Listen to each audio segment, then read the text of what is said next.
اس video میں ہم قرآن کریم کے ان 13 عدد الفاظ کو سمجھیں گے کہ جنہیں سمجھ لینے کے بعد گویا ہم قرآن کریم کے 13,701 الفاظ سمجھ جائیں گے۔ پہلا لفظ ہے اللہ۔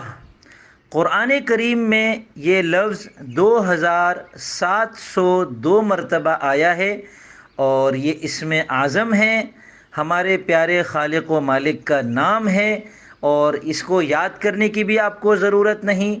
لفظ اللہ آپ نے ایک دفعہ ادا کر دیں تو اور اس کو سمجھ لیں، آپ کو یقیناً پتہ ہوگا تو گویا 2702 قرآن کے الفاظ آپ کے علم میں پہلے سے تھے۔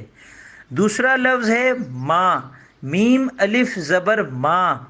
اس کے 6 کے قریب معانی ہوتے ہیں جن پر میں مستقل ویڈیو بنا چکا ہوں، اوپر آئی بٹن میں اس کا لنک آ رہا ہوگا، اس کو دیکھ لیں اگر تفصیل چاہتے ہیں۔ خلاصتاً یہ ہے کہ ماں کا کبھی ترجمہ ہوتا ہے جو، اور کبھی اس کا ترجمہ ہوتا ہے کیا، اور کبھی اس کا ترجمہ ہوتا ہے نہیں۔ یہ لفظ قرآن کریم میں 2155 مرتبہ استعمال ہوا ہے۔ تیسرا لفظ ہے انا۔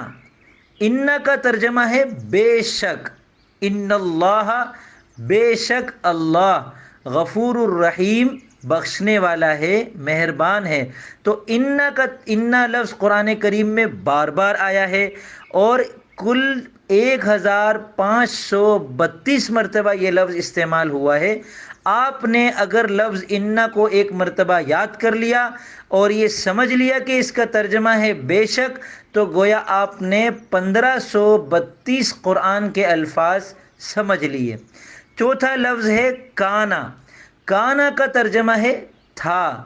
کان ایک آسان سا لفظ ہے، اردو میں بھی ہم کان استعمال کرتے ہیں مگر وہ الگ چیز ہے، وہ ایک جسم کا ایک عضو ہے، اس کو عربی میں اذن کہتے ہیں، لیکن عربی میں جو لفظ کانا ہے اس کا ترجمہ ہے تھا۔ قرآن کریم میں یہ لفظ 1361 مرتبہ آیا ہے۔ پانچواں لفظ ہے الذین۔ آپ نے بار بار قرآن کریم میں یہ لفظ دیکھا ہوگا، آج اس کا ترجمہ بھی یاد کر لیں۔ الذین کا مطلب ہے جو لوگ، اور یہ لفظ قرآن کریم میں 1080 مرتبہ استعمال ہوا ہے۔ چھٹا لفظ ہے رب۔ یہ تو بڑا ہی مشہور لفظ ہے، پروردگار اور پرورش کرنے والے کو کہتے ہیں۔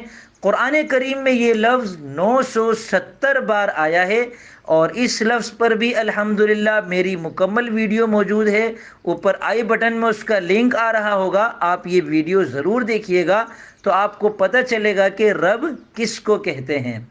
ساتواں لفظ ہے من، میم نون زبر من۔ من اردو میں بھی استعمال ہوتا ہے مگر وہ الگ لفظ ہے، میرا من نہیں کر رہا۔ عربی میں جو لفظ استعمال ہوتا ہے من، اس کا ترجمہ ہوتا ہے جو، یا اس کا ترجمہ ہوتا ہے کون۔ جو سے مراد جو شخص۔ ماں کا ترجمہ بھی جو ہوتا ہے مگر وہ جو چیز کے لیے استعمال ہوتا ہے، اور من کا مطلب ہوتا ہے جو شخص۔ قرآن کریم میں یہ لفظ 823 مرتبہ آیا ہے۔ آٹھواں لفظ ہے اللہ۔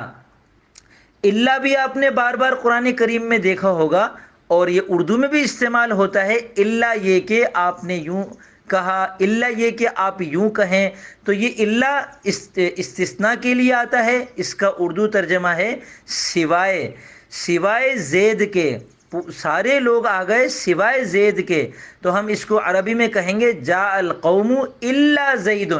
تو قوم تو پوری آ گئی سوائے زید کے، زید نہیں آیا، تو اللہ استثناء کے لیے آتا ہے۔